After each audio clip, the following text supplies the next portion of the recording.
며느리 재테크 그 가벼움 일부. 서울 외곽 방배동 우면산 자락의 100억대 단독주택에는 시어머니 최모숙과 그의 아들 이자수 그리고 며느리 유원순이 살고 있었다.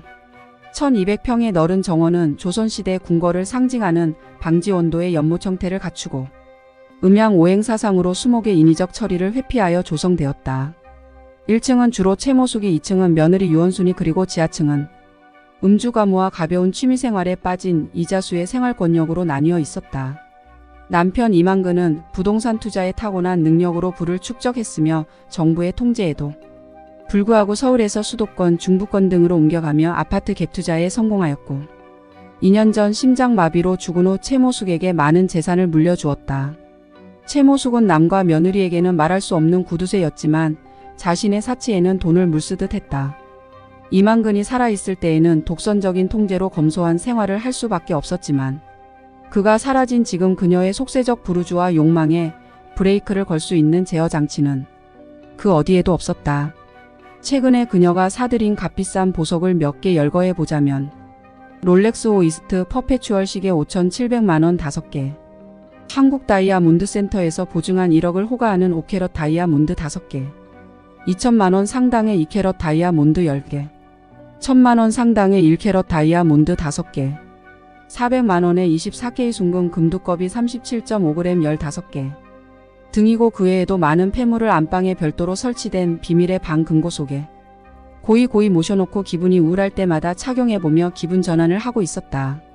이자수는 아버지 이만근이 죽은 후 명목상 부동산 중개연구소를 맡고 있지만 일에는 관심이 없고 음주 가무에 심취해 있으며 그나마 집에 있을 때는 각종 인터넷 도박성 게임과 향정신성 물질에 의존해 세상을 살아가고 있었다. 그러다 보니 부인 유원순이 아버지 이만근이 죽은 후 아들 몫을 챙기라는 잔소리에는 귀를 기울이지 않았으며 그저 하루하루 자신의 유흥비 마련에만 혈안이 되어 있었다. 물론 결혼 전에는 싫다는 유원순을 하루가 멀다 하고 쫓아다녔었고 선물 공세에 열을 올린 결과 둘은 결혼을 할 수 있었으나 이자수의 사랑의 유효기간이 끝난 후론 둘 사이에 아이가 생기지 않는 원인에 대해 토론해 볼 기회를 한 달에 한 번 마련해보기도 어려웠다. 그렇게 무관심의 끝판왕인 이자수는 술에 취해 해롱거리며 의욕 없는 삶을 이어가고 있었다.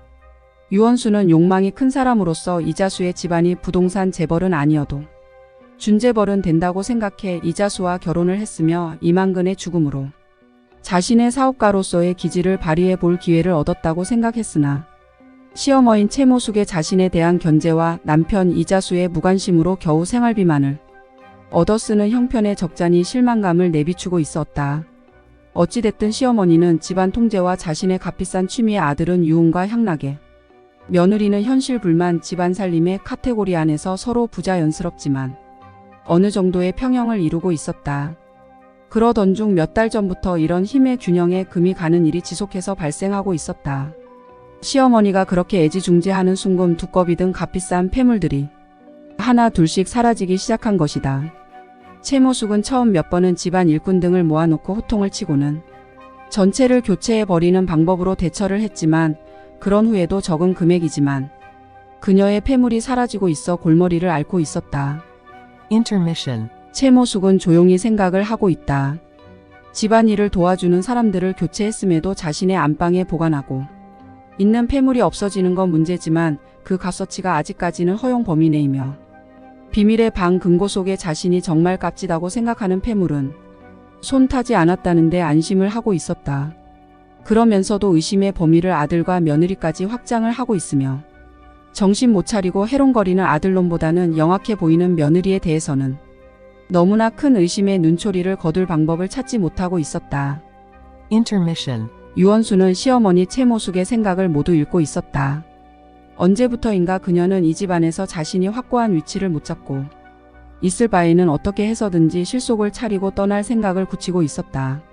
하지만 아직까지 400만원짜리 금두꺼비 하나를 빼면 허접한 금반지 등이 다였으며 그녀에게는 푼돈밖에 되지 않았다.